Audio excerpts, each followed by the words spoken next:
Assalamualaikum warahmatullahi wabarakatuh. Kembali lagi di channel Suketireng.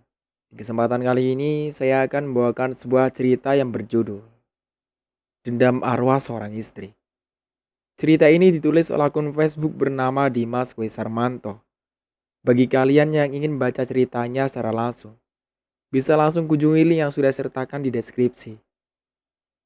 Sebelum cerita ini dimulai, jangan lupa untuk like, komen, subscribe channel ini, dan juga tekan lonceng notifikasinya, agar kalian semua tidak ketinggalan cerita-cerita terbaru dari kami. Tentunya tak usah berlama-lama lagi. Langsung saja, kita masuk ke ceritanya. Arwah Puspita di tempatnya di ujung pojok, sedang memperhatikan Yuli yang kesakitan di lututnya. Luka tidak, tetapi memar. Dan itu memarnya berubah menjadi sedikit demi sedikit membengkak. Duh, sakit sekali. Padahal cuma jatuh ringan. Kok sakitnya begini banget sih? Aduh. Keluh Yuli, yang mencoba berdiri tetapi tidak bisa. Arwah Puspita dengan kemampuannya sebagai makhluk halus terus meniup lutut Yuli. Karena tiupan itu, memar di lutut Yuli makin menjadi. Ruangan dapur sudah sepi. Tinggal si Parti, ART Yuli yang sibuk beberes. Semula Andi berada di luar dapur. Melihat kakaknya duduk di lantai kesakitan, Andi cepat memberi pertolongan. "Kenapa, Kak?" tanya Andi ikut duduk di lantai dapur. "Sakit, Di," rengek Yuli, mengusap-usap lututnya dengan lembut. "Sakit kenapa?" "Itu, gara-gara si perempuan miskin itu," kata Yuli. "Perempuan yang mana, Kak?" "Itu si Uni, juru masaknya Mbak pakai tenaganya buat arisan tadi." "Apa bunganya dengan sakitnya Mbak?" kata Andi tidak paham. Yuli meringis kesakitan. Akhirnya si Parti yang memberi penjelasan ke Andi perihal lukanya Yuli itu. "Lagian Mbak kenapa? Main tampar segala, jadinya begini kan?" Cepat Yuli memandang Andi. "Loh, kok Mbak yang disalahin?" Belum sempat Andi berbicara, ponselnya berdering. Andi mengangkatnya. "Halo Mas Badi, Mbak Yuli, ada ini di depan Andi." Andi memberikan ponselnya ke Yuli. Dengan meringis menahan sakit, Yuli menerima ponsel dari Andi. "Halo Mas, ada apa?" Rupanya arwah Puspita tahu yang menghubungi itu Badi, suami Yuli. Dan arwah Puspita tahu Badilah yang membuat keluarga hancur sebelum berkembang. Arwah Puspita kemudian masuk ke dalam ponsel Badi, dan pembicaraan Badi berubah sesampai di telinga Yuli, yaitu berupa tertawa mengikik seperti kuda. Mendengar di ponsel yang terdengar suara tertawa seperti tertawanya kuntilanak. Ponsel Andi dilempar dan prak jatuh ke lantai. "Ih, suara kuntilanak," kata Yuli dengan melempar ponsel yang dipegangnya. Andi terbelalak melihat kakaknya melempar ponselnya. "Mbak, itu Mas Badi. Dia mau bicara dengan Mbak. Kok malah dilempar? Bagaimana sih nih?" ucap Andi sambil berjalan memungut ponselnya. "Mas Badi apaan? Itu suara kuntilanak tertawa tahu," kata Yuli. Ia masih ketakutan. Di pojok arwah Puspita tertawa terkekeh. "Rasain kamu anak muda. Dan sebentar lagi akan banyak yang mengira kamu gila," ancam arwah Puspita. "Kuntilanak? Apa maksud Mbak itu?" "Tadi itu ya An, saat Mbak angkat ponsel kamu, yang Mbak dengar suara tertawanya seorang wanita yang menggigik seperti kuntilanak." Andi semakin bingung. Ponsel berdering lagi. Iya mas. Telepon dari Mas sudah Andi berikan ke Mbak kok. Tapi tiba-tiba ia lempar. Katanya yang ada bukan suara Mas, tetapi suara kuntilanak ketawa. Jelas Andi. "Kuntilanak?" kata Badi tidak percaya. Kemudian dengan pelan, Arwah Puspita mendekati Yuli dan berdiri di sampingnya. Kemudian, arwah Puspita dengan jari telunjuknya ia ayunkan ke ruang sebelah yang banyak terdapat menu masakan yang belum sempat tersaji. Terjadilah suara seperti barang-barang jatuh. Andi mendengar suara di ruang sebelah seperti benda jatuh. Buru-buru menuju ke ruang sebelah. Sesampai di tempat, Andi tidak melihat sesuatu benda yang mencurigakan. Justru yang membuat Andi terkejut.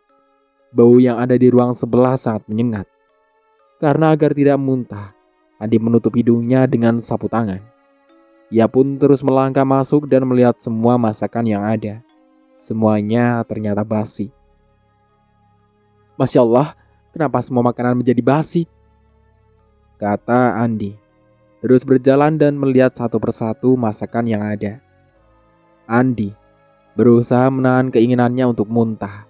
Karena bau yang keluar dari berbagai masakan itu mirip bau bangkai yang sudah membusuk. Di dapur, Yuli yang sudah bisa duduk di kursi menunggu Andi. Karena lama menanti, Andi tidak muncul-muncul. Yuli berteriak memanggilnya. Andi, bagaimana? Benda apa yang jatuh? Tanya Yuli dengan suara keras. Andi yang sedang menuju ke ruang pojok, matanya terbelalak melihat masakan mie goreng seafood yang ada dalam nampan besar bergerak-gerak. Setelah Andi amati, ternyata mie goreng itu berubah menjadi binatang cacing yang menggeliat-geliat. Dengan geleng-geleng kepala, Andi heran kenapa semua ini bisa terjadi. Saat Andi akan kembali ke tempat semula, Andi merasa seperti ada bayang-bayang yang berada di belakangnya. Andi berusaha menoleh, tapi tidak dijumpai bayang-bayang itu. Perasaan tadi di belakang ada yang mengikuti? Tanya Andi dengan dirinya sendiri.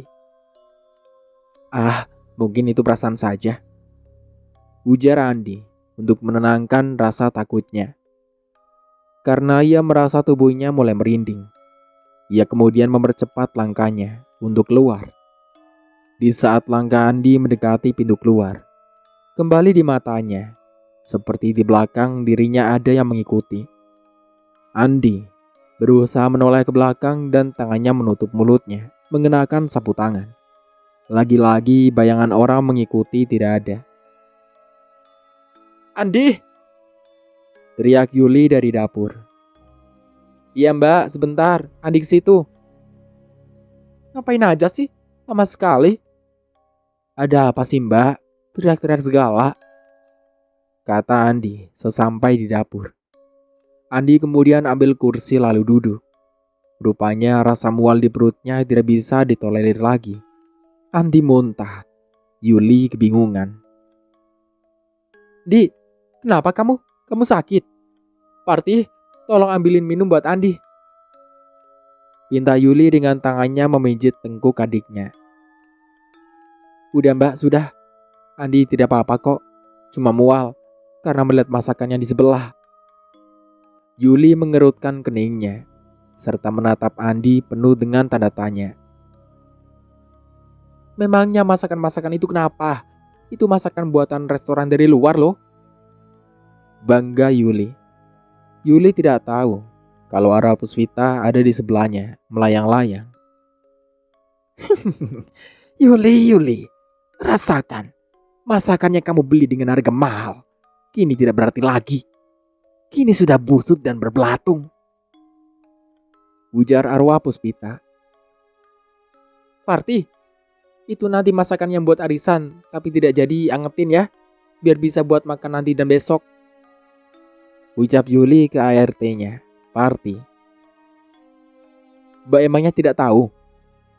Kata Andi memotong. Kenapa emang?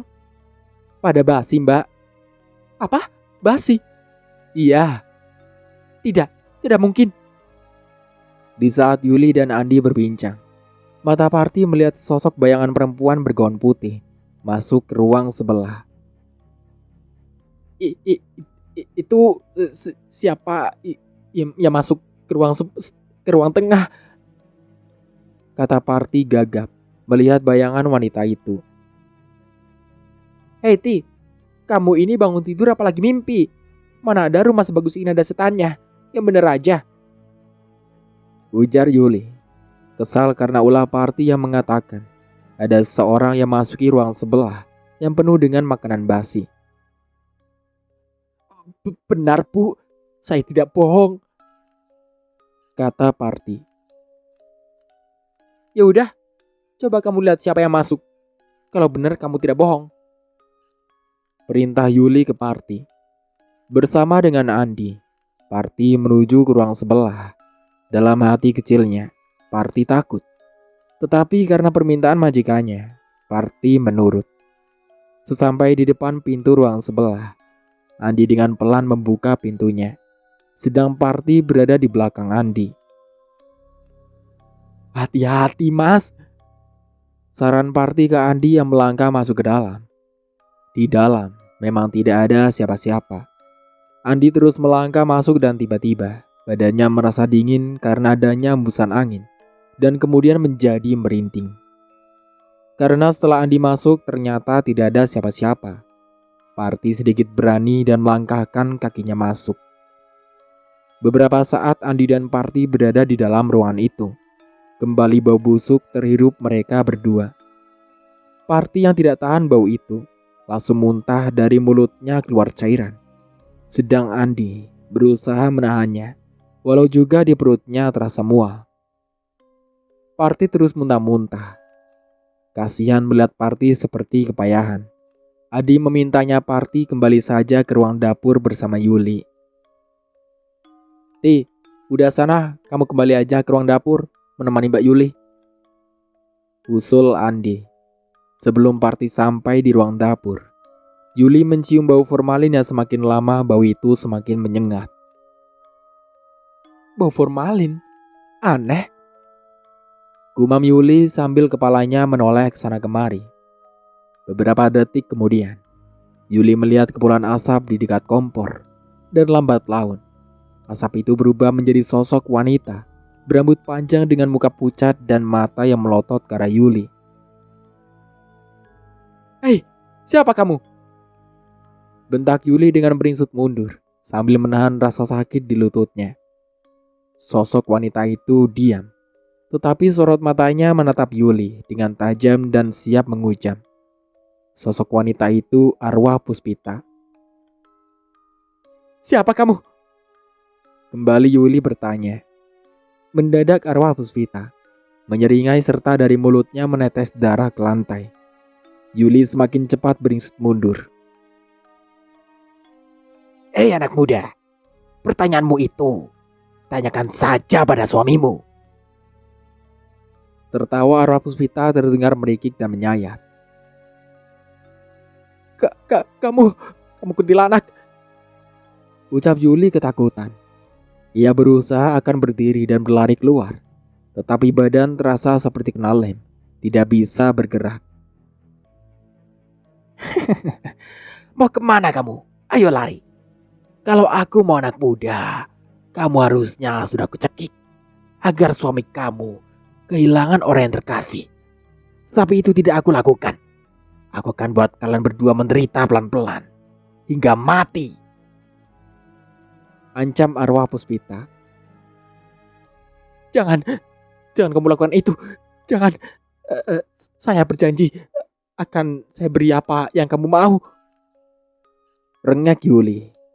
Yang kedua matanya tidak bisa menghindar dari arwah Puspita. Dalam hitungan sekejap, tangan arwah Puspita keluar menjadi banyak dan kepala arwah Puspita lepas dari anggota tubuhnya dan tertawaan yang meringkik. Jangan, tolong, teriak Yuli sekuat tenaga. Di ruang sebelah, Parti dan Andi mendengar suara Yuli minta tolong. Mereka berdua cepat mundur ke dapur. Begitu tiba di dapur, mereka menemui Yuli yang sudah dalam keadaan terkapar, dengan posisi terlentang, mata membuka, nafas lemah dan tubuhnya lemas. Sesampai di dalam dapur, Parti langsung memeluk tubuh majikannya dengan tangisan. Ibu bangun, Bu. Ibu kenapa bisa jadi begini? ujar Parti di sela-sela tangisnya. Berulang kali Parti berusaha membangunkan Yuli, tetapi semua tidak bisa. Mata Yuli membuka setengah melotot tanpa berkedip. Andi yang saat itu kebetulan membawa minyak kayu putih. Kemudian dengan minyak kayu putih itu, Andi oleskan ke hidung Yuli. Ditunggu beberapa saat, Yuli belum siuman juga. Khawatir terjadi apa-apa dengan kakaknya, Andi berinisiatif membawanya ke rumah sakit. Dengan dibantu Parti, Andi mengangkat tubuh Yuli dan dibawa ke mobil. Hampir saja gagal. Andi dan Parti membopong Yuli ke dalam mobil. Tubuh Yuli berat sekali, padahal tubuh kakaknya itu mungil. Rupanya Andi dan Parti tidak tahu kalau tubuh Yuli berat, karena di atasnya tubuh Yuli yang tak sadarkan diri itu ada arwah Puspita. Kalau saja aku tidak kasihan sama kalian, aku tidak akan turun dari tubuh kakakmu itu, Andi, kata arwah Puspita dengan penampilan wajah pucat, dengan bibir berwarna ungu, dengan rambutnya yang luar biasa panjangnya hingga ke lantai. Di rumah sakit, Yuli langsung mendapat perawatan dengan kamar perawatan yang berkelas VIP. Sedangkan Parti di rumah mengerjakan tugas-tugasnya. Pada saat Parti sedang akan masak, buat persiapan makan siang, ada suara pintu depan diketuk.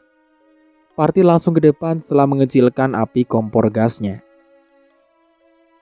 Iya, sebentar, kata Parti setengah berlari ke depan. Karena suara ketukan pintu itu semakin menjadi. Pintu dibuka dan sepi, tidak ada siapa-siapa. Loh, tidak ada siapa-siapa, Kata Parti sembari matanya memutar ke segala arah. Tetapi tidak ditemui seorang pun. Akhirnya Parti menutup pintunya kembali dan ke dapur. Baru saja Parti membesarkan nyala api kompor gasnya, telepon rumah berdering. Kembali Parti mengecilkan api. ada telepon. Apa jangan-jangan dari bapak? Parti bergegas mengangkat telepon rumah yang berwarna kuning. Assalamualaikum, bapak ya? Tanya Parti. Tetapi apa yang terjadi? Bukan Badi, suami Yuli, melainkan suara tertawa mengakak suara wanita.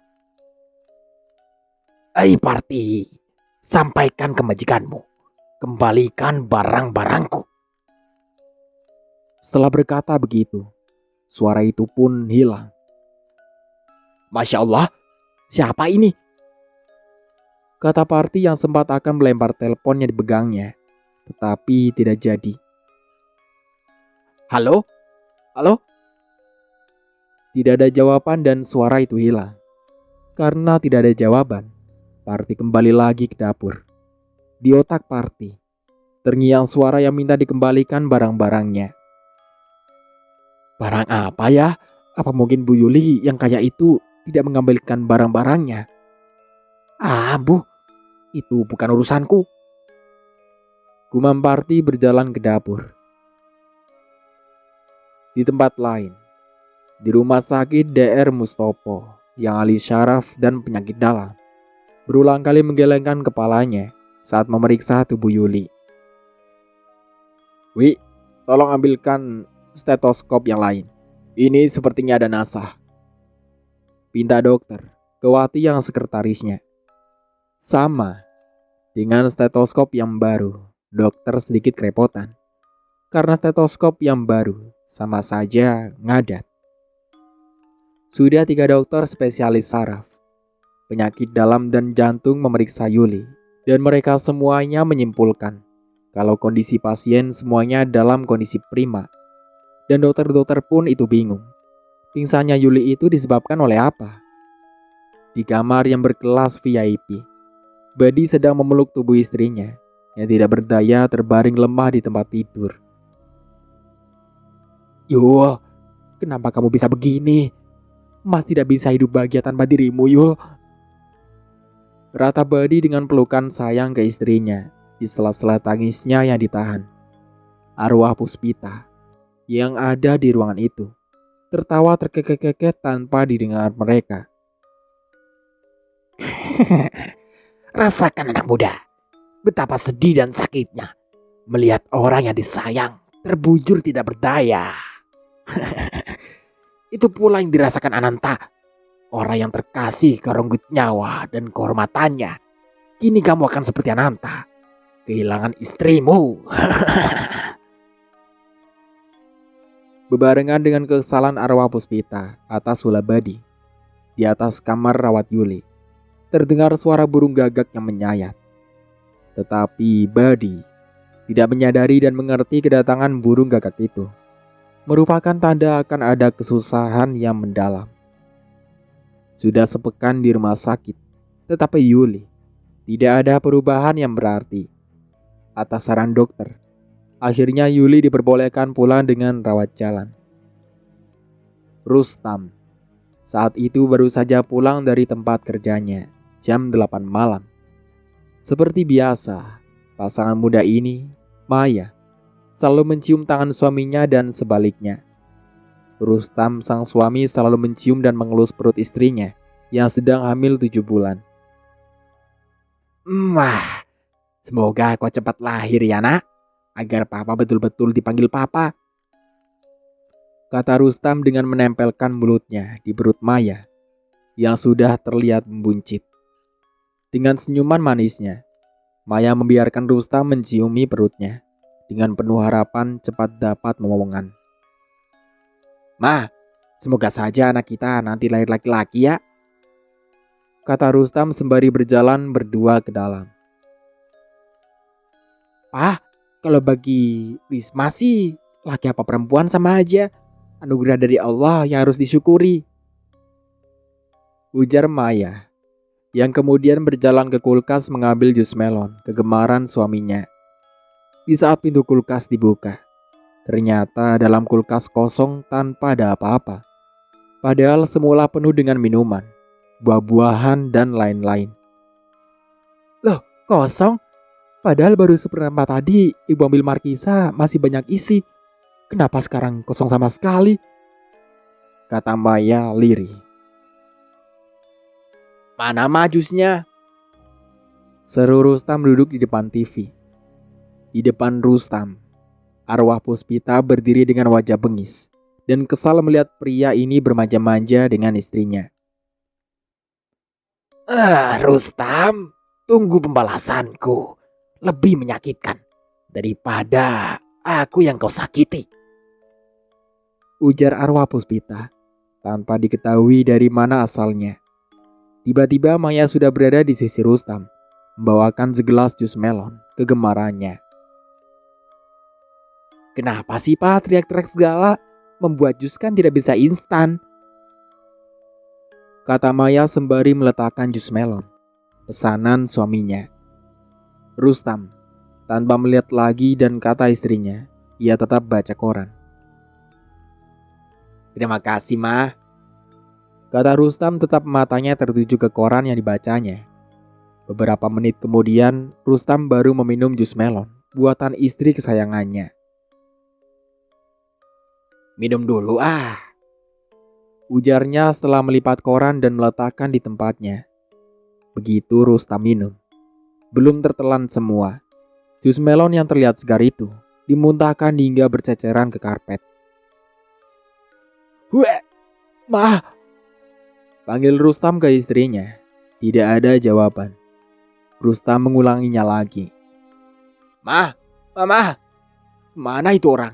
Perasaan baru saja bawakan jus sialan ini, kata Rustam bicara sendiri. Bu Ambar, ibu mertuanya yang sedang berada di ruang tengah, menghampiri Rustam. Kamu cari Maya, Tam? Tanya Bu Ambar. Iya Bu, kemana Maya Bu? Maya itu lagi ke toko sebelah beli buah-buahan karena stok di kulkas kosong. Padahal ibu baru isi kemarin, jelas Bu Ambar ke Rustam. Mendengar penuturan ibu mertuanya, Rustam agak terkejut. Ke toko sebelah, kata Rustam sembari berpikir. Jadi siapa tadi yang membuat jus buatku? Iya, ke toko buah. Kenapa? Sepertinya kamu tidak percaya. Bukan begitu, Bu. Tapi masalahnya tadi baru beberapa detik yang lalu Maya bawakan jus untuk saya. Cuma rasa jus itu pahit dan bau amis. Terang Rustam. Bu Ambar sambil menarik kursi dan duduk tidak jauh dari menantunya itu. Apa? Maya antarkan jus ke kamu? Iya, Bu. Itu jusnya masih ada. Dan sebagian ada di karpet. Jelas Rustam. Bu Ambar semakin tidak mengerti dan bingung mendengar penuturan menantunya. Itu tidak mungkin. Karena Maya perginya sudah dari tadi kok. Giliran Rustam yang penasaran. Mertua dan menantu saling berdebat masalah Maya. Di dekat mereka, arwah Puspita tertawa. Bingung-bingung kalian. Terus kalau bukan Maya, siapa yang mengantarkan jus ke saya, Bu? Tanya Rustam. Bu Ambar hanya mengangkat bau. Aneh, apa setan ya? Zaman sekarang udah tidak ada setan. Gumam Rustam sambil berkumur karena rasa pahit dan amis dari jus yang diminumnya belum hilang. Arwah Puspita geram karena ternyata Rustam sama dengan Nandi, tidak percaya dengan setan. Rustam kemudian ke belakang ke kamar kecil. Saat melewati partisi kaca pemisah ruang dalam dengan taman di belakang, mata Rustam seperti sepintas melihat sosok wanita berjalan ke taman. Namun saat Rustam berusaha melihat dengan serius, sosok itu tidak ada. Rustam meneruskan menuju ke kamar kecil. Tapi kurang dari 1 meter dari pintu kamar kecil itu, tiba-tiba Rustam di telinganya mendengar sayup-sayup ada suara tangisan wanita. Mulanya Rustam kira suara tangisan itu dari tempat lain. Tetapi setelah Rustam coba mendengarkan dengan seksama, suara itu dari kamar kecil yang ia akan masuki. Dengan sedikit hati-hati, Rustam melangkah pelan mendekat ke pintu kamar kecil itu. Benar, suara tangisan itu berasal dari tempat tersebut. Siapa ya? Maya tidak mungkin, karena sedang pergi. Kalau ibu, suaranya beda. Ini suara seorang yang masih muda? Tanya Rustam dengan dirinya sendiri.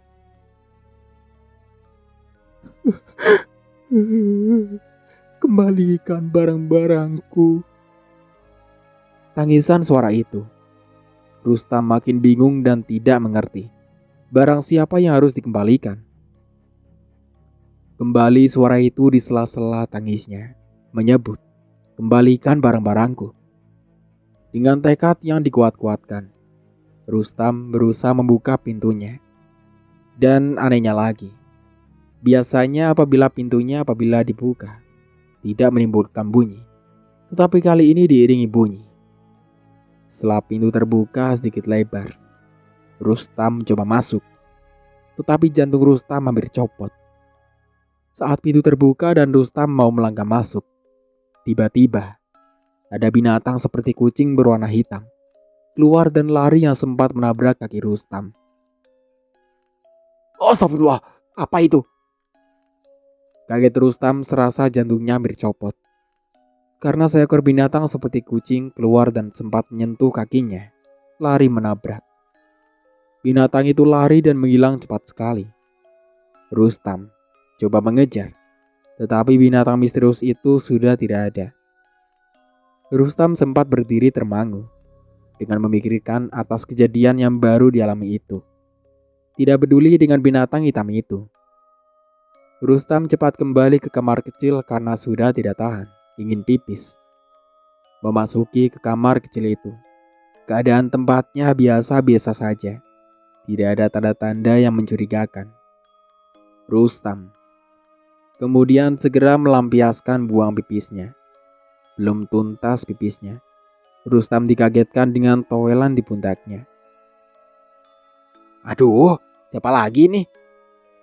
Katanya sembari kepalanya menoleh ke belakang. Tidak ada siapa-siapa. Rustam cepat menuntaskan pipisnya dan pergi meninggalkan lokasi. Setibanya di ruang baca, Rustam melihat istrinya datang dari belanja buah-buahan dan memasukkan ke kulkas. "Ma, baru sampai?" Tanya Rustam setelah bertemu istrinya. "Ya Mas, maaf ya, tadi Mama tidak sempat pamit." Kata Maya dengan dibarengi memasukkan buah-buahan yang dibawanya ke dalam kulkas.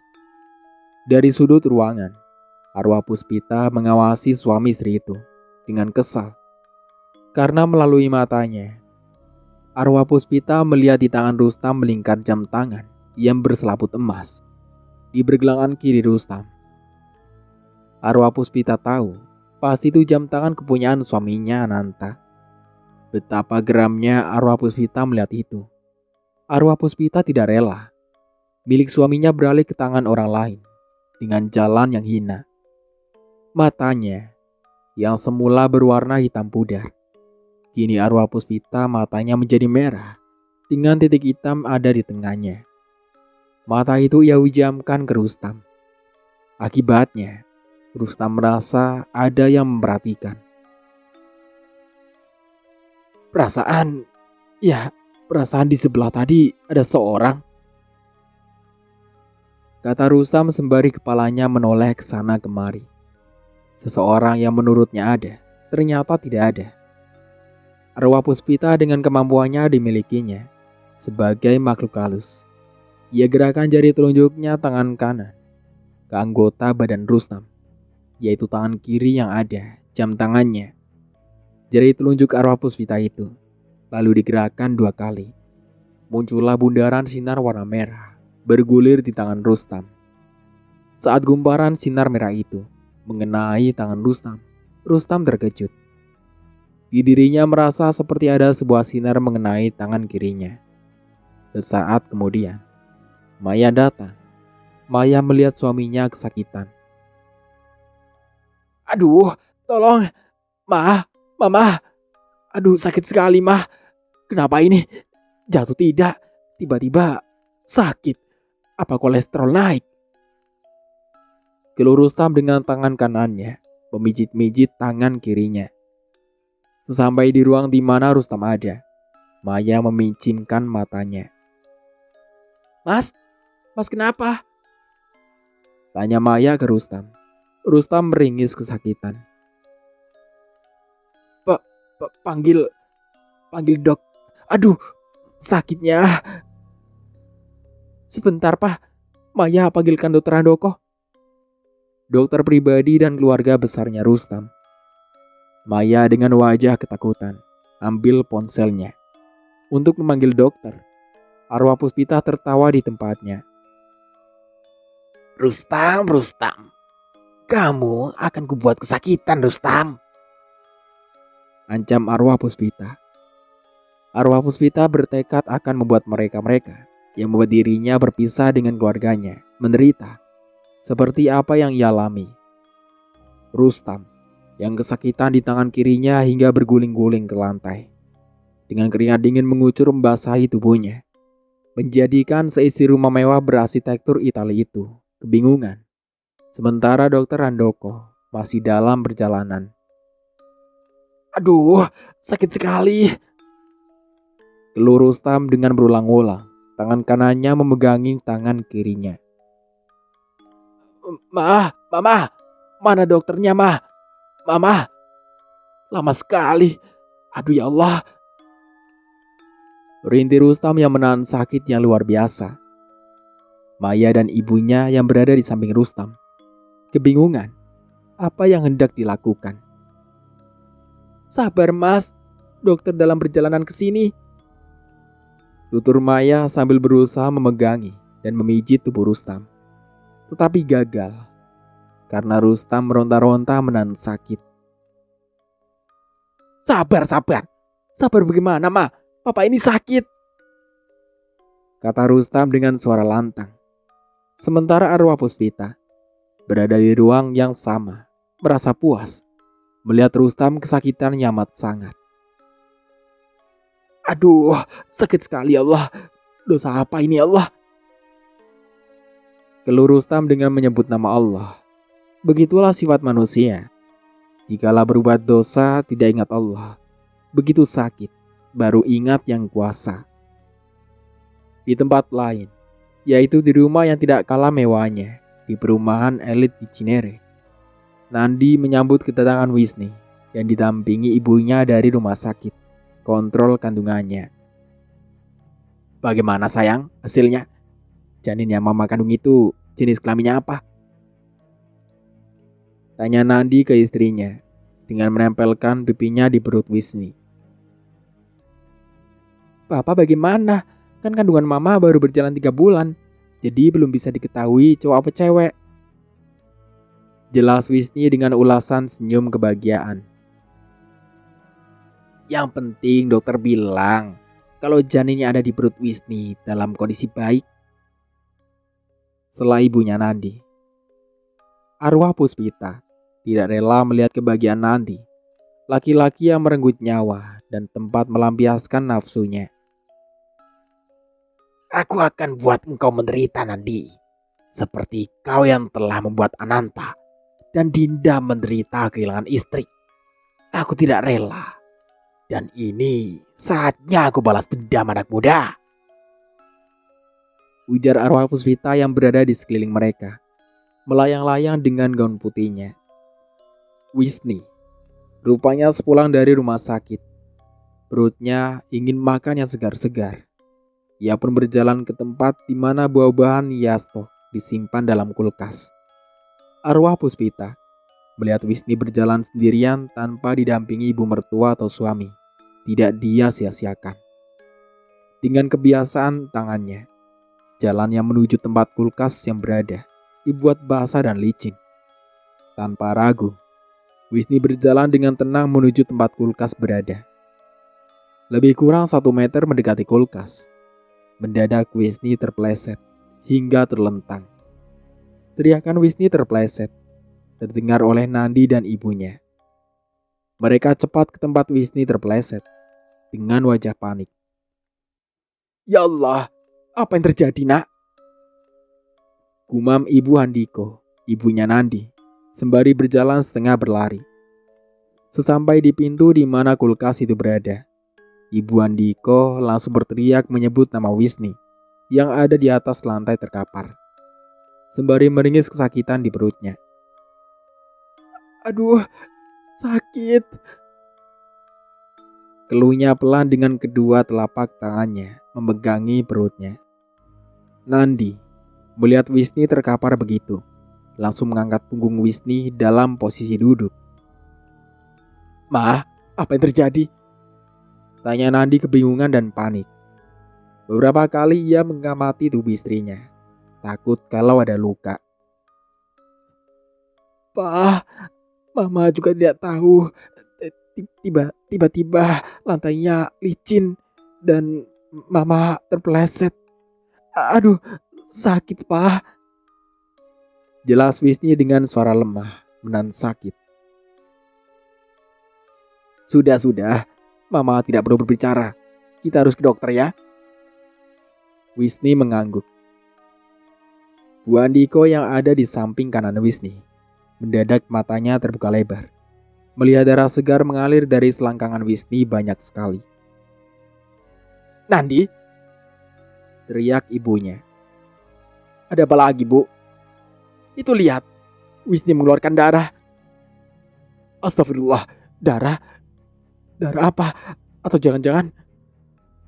Kata Nandi dengan pikiran kacau. Wisni sudah lemas. Nafasnya berembus pelan. Ayo, Bu, kita ke rumah sakit sekarang. Ajak Nandi membopong tubuh Wisni menuju garasi mobil. Suara ramai rebut-rebut itu menjadikan 2 ART terbangun. Kemudian mereka mengejar ke garasi. Pak, Ibu kenapa? Tanya salah satu ART-nya. Dengan singkat, Nandi menjawab singkat. Ibu kepleset. Ya, tolong jaga rumah ya. Saya sama Nandi ke rumah sakit. Hampir bersamaan, 2 ART itu menjawab. Iya, Oma. Setelah kepergian Nandi, kedua pembantu itu kembali masuk menuju kamarnya. Sebelum sampai di kamarnya, salah satu pembantu itu, yaitu si Iem. Matanya melihat seorang masuk ke dalam ruang yang ada kulkasnya. Sur, Sur, siapa itu yang ada di dalam sana? Tanya si Iem. Setelah menghentikan langkahnya, sesosok orang yang ada di dalam itu terlihat jelas oleh Iem. Wanita, rambut terurai panjang, dengan mengenakan gaun warna putih. Ada orang? Orang siapa? Tanya si Surti. Untuk sementara aku cukupkan dulu ceritanya sampai di sini. Sampai jumpa kembali di part berikutnya. Saya Mang Dayun pamit undur diri. Kurang lebihnya mohon maaf. Wassalamualaikum warahmatullahi wabarakatuh.